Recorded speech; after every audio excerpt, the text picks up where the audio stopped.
अध्याय 8 एक निश्चित तरीके से सोचना। अध्याय 6 पर वापस जाएं और उस आदमी की कहानी फिर से पढ़ें जिसने अपने घर की मानसिक छवि बनाई थी और आपको अमीर बनने की दिशा में शुरुआती कदम का एक उचित विचार मिलेगा। आपको जो चाहिए उसकी एक स्पष्ट और निश्चित मानसिक तस्वीर बनानी चाहिए। आप तब तक कोई विचार प्रसारित नहीं कर सकते जब तक कि आपके पास खुद वह न हो। इससे पहले कि आप इसे दे सकें, आपके पास यह होना चाहिए। और बहुत से लोग विचार तत्व को प्रभावित करने में असफल हो जाते हैं क्योंकि उनके पास उन चीजों की केवल एक अस्पष्ट और धुंधली अवधारणा होती है जिन्हें वे करना, पाना या बनना चाहते हैं। यह पर्याप्त नहीं है कि आपके पास अच्छा करने के लिए धन की सामान्य इच्छा होनी चाहिए। हर किसी की यह इच्छा होती है। यह पर्याप्त नहीं है कि आपके पास यात्रा करने, चीजों को देखने, अधिक जीने आदि की इच्छा होनी चाहिए। हर किसी की ये इच्छाएं भी होती हैं। यदि आप किसी मित्र को वायरलेस संदेश भेजने जा रहे हैं, तो आप वर्णमाला के अक्षरों को उनके क्रम में नहीं भेजेंगे और उसे संदेश स्वयं बनाने नहीं देंगे, न ही आप शब्दकोश से यादृच्छिक रूप से शब्द लेंगे। आप एक सुसंगत वाक्य भेजेंगे जिसका कुछ मतलब हो। जब आप पदार्थ पर अपनी इच्छाओं को प्रभावित करने का प्रयास करते हैं, तो याद रखें कि यह एक सुसंगत कथन द्वारा किया जाना चाहिए।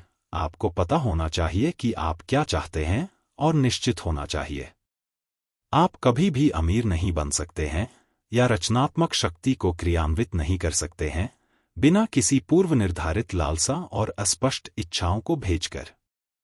अपनी इच्छाओं पर उसी तरह विचार करें जैसे मैंने जिस व्यक्ति का वर्णन किया है उसने अपने घर पर विचार किया। देखें कि आप क्या चाहते हैं और जब वह आपको मिले तो आप उसे कैसा देखना चाहते हैं। इसकी स्पष्ट मानसिक तस्वीर बनाएं। आपको उस स्पष्ट मानसिक चित्र को हमेशा अपने मन में रखना चाहिए, जैसे नाविक के मन में वह बंदरगाह होता है जिसकी ओर वह जहाज ले जा रहा है। आपको हर समय अपना चेहरा उसी ओर रखना चाहिए। आपको उससे नजर नहीं हटानी चाहिए, जैसे कि स्टीयरमैन कंपास से नजर नहीं हटाता। उस स्पष्ट मानसिक चित्र को हमेशा अपने मन में रखना चाहिए, जैसे नाविक के मन में वह आपको ले जाता है या वह जहाज ले जा रहा है। आपको हर समय अपना चेहरा एक ही ओर रखना चाहिए। उसे देखने से दृश्य नहीं हटना चाहिए, जैसे स्टीयरमैन कंपास से दृश्य आपको नहीं हटना चाहिए। अपने खाली समय का अधिक से अधिक समय अपनी तस्वीर पर विचार करने में व्यतीत करें, लेकिन किसी को भी उस चीज पर अपना ध्यान केंद्रित करने के लिए अभ्यास करने की जरूरत नहीं है जिसे वह वास्तव में चाहता है। यह वह चीज है जिसकी आपको वास्तव में परवाह नहीं है, जिस पर अपना ध्यान केंद्रित करने के लिए प्रयास की आवश्यकता होती है। और जब तक आप वास्तव में अमीर बनना नहीं चाहते और आपकी इच्छा इतनी प्रबल नहीं हो जाती कि आप अपने विचारों को उसी तरह अपने उद्देश्य की ओर मोड़ सकें जैसे चुंबकीय ध्रुव कंपास की सुई को मोड़कर रखता है, तब तक आपके लिए इस पुस्तक में दिए गए निर्देशों का पालन करने का प्रयास करना शायद ही सार्थक होगा। यहाँ बताए गए तरीके उन लोगों के लिए हैं जिनकी धन की चाहत इतनी प्रबल है कि वे मानसिक आलस्य और आराम के प्रति प्रेम पर विजय पा सकें और उन्हें काम में लगा सकें। आप अपनी तस्वीर जितनी स्पष्ट और निश्चित बनाएंगे और जितना अधिक आप उस पर ध्यान देंगे, उसके सभी रमणीय विवरणों को सामने लाएंगे, आपकी इच्छा उतनी ही प्रबल होगी। और आपकी इच्छा जितनी प्रबल होगी, उतना ही आपके लिए अपने मन को उस तस्वीर पर स्थिर रखना आसान होगा जो आप चाहते हैं। हालांकि तस्वीर को स्पष्ट रूप से देखने के अलावा कुछ और भी जरूरी है। अगर आप सिर्फ यही करते हैं तो आप सिर्फ एक सपने देखने वाले हैं और आपके पास उपलब्धि हासिल करने की बहुत कम या बिल्कुल भी शक्ति नहीं होगी। आपकी स्पष्ट दृष्टि के पीछे उसे साकार करने का उद्देश्य होना चाहिए, उसे मूर्त अभिव्यक्ति में लाना चाहिए। और इस उद्देश्य के पीछे एक अजेय और अटूट विश्वास होना चाहिए कि वह चीज पहले से ही आपकी है, कि वह हाथ में है और आपको बस उसे अपने अधिकार में लेना है। नए घर में मानसिक रूप से तब तक रहें जब तक कि वह आपके आसपास भौतिक रूप न ले ले। मानसिक क्षेत्र में अपनी इच्छित चीजों का पूरा आनंद लें। यीशु ने कहा, जब तुम प्रार्थना करते हो तो जो कुछ भी मांगते हो, विश्वास करो कि तुम्हें वह मिल गया है और वह तुम्हें मिल जाएगा। अपनी इच्छित चीजों को ऐसे देखें जैसे कि वे वास्तव में हर समय आपके आसपास हों। खुद को उनका स्वामी और उपयोग करने वाला समझें। कल्पना में उनका उपयोग करें, जैसे कि आप उनका उपयोग तब करेंगे जब वे आपकी मूर्त संपत्ति होंगी। अपनी मानसिक तस्वीर पर तब तक ध्यान दें जब तक कि वह स्पष्ट और विशिष्ट न हो जाए, और फिर उस तस्वीर में मौजूद हर चीज के प्रति स्वामित्व का मानसिक रवैया अपनाएं।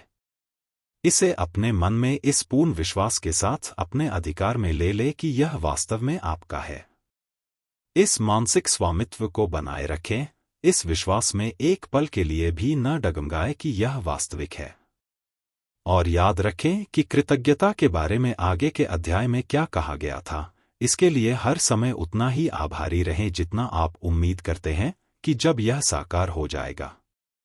जो व्यक्ति ईश्वर को उन चीजों के लिए ईमानदारी से धन्यवाद दे सकता है जो अभी तक उसके पास केवल कल्पना में है, उसके पास वास्तविक विश्वास है। वह अमीर हो जाएगा, वह जो चाहेगा उसका निर्माण करेगा। आपको अपनी मनचाही चीजों के लिए बार बार प्रार्थना करने की जरूरत नहीं है। हर दिन ईश्वर को इसके बारे में बताना जरूरी नहीं है। यीशु ने अपने शिष्यों से कहा, अन्य जातियों की तरह व्यर्थ दोहराव का उपयोग न करें, क्योंकि तुम्हारा पिता जानता है कि तुम्हें इन चीजों की जरूरत है इससे पहले कि तुम उससे मांगो। आपका काम है बुद्धिमानी से उन चीजों के लिए अपनी इच्छा को तैयार करना जो एक बड़े जीवन के लिए जरूरी हैं, और इन इच्छाओं को एक सुसंगत पूरे में व्यवस्थित करना, और फिर इस पूरी इच्छा को उस निराकार पदार्थ पर अंकित करना जिसमें वह शक्ति और इच्छा है जो आपको वह दे जो आप चाहते हैं। आप यह प्रभाव शब्दों की श्रृंखला को दोहराकर नहीं बनाते हैं, आप इसे पाने के लिए अडिग उद्देश्य के साथ दृष्टि को थामे रखकर बनाते हैं, और दृढ़ विश्वास के साथ कि आप इसे पा लेंगे। प्रार्थना का उत्तर आपके बात करते समय आपके विश्वास के अनुसार नहीं, बल्कि आपके काम करते समय आपके विश्वास के अनुसार होता है। आप परमेश्वर के मन को प्रभावित नहीं कर सकते यदि आप उसे यह बताने के लिए एक विशेष सब्बात दिन निर्धारित करते हैं कि आप क्या चाहते हैं, और सप्ताह के बाकी दिनों में उसे भूल जाते हैं। आप उसे प्रभावित नहीं कर सकते यदि आप अपने कमरे में जाकर प्रार्थना करने के लिए विशेष घंटे निर्धारित करते हैं, यदि आप तब तक अपने मन से मामले को निकाल देते हैं जब तक कि प्रार्थना का समय फिर से न आ जाए। मौखिक प्रार्थना पर्याप्त है, और इसका प्रभाव विशेष रूप से आप पर, आपकी दृष्टि को स्पष्ट करने और आपके विश्वास को मजबूत करने में होता है, लेकिन यह आपकी मौखिक याचिका नहीं है जो आपको वह दिलाती है जो आप चाहते हैं। अमीर बनने के लिए आपको प्रार्थना के मधुर घंटे की आवश्यकता नहीं है, आपको बिना रुके प्रार्थना करने की आवश्यकता है।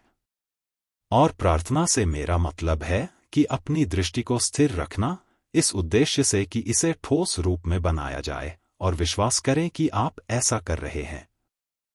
विश्वास करें कि आप उन्हें प्राप्त करते हैं। एक बार जब आप अपनी दृष्टि स्पष्ट रूप से बना लेते हैं, तो पूरा मामला प्राप्त करने पर निर्भर करता है।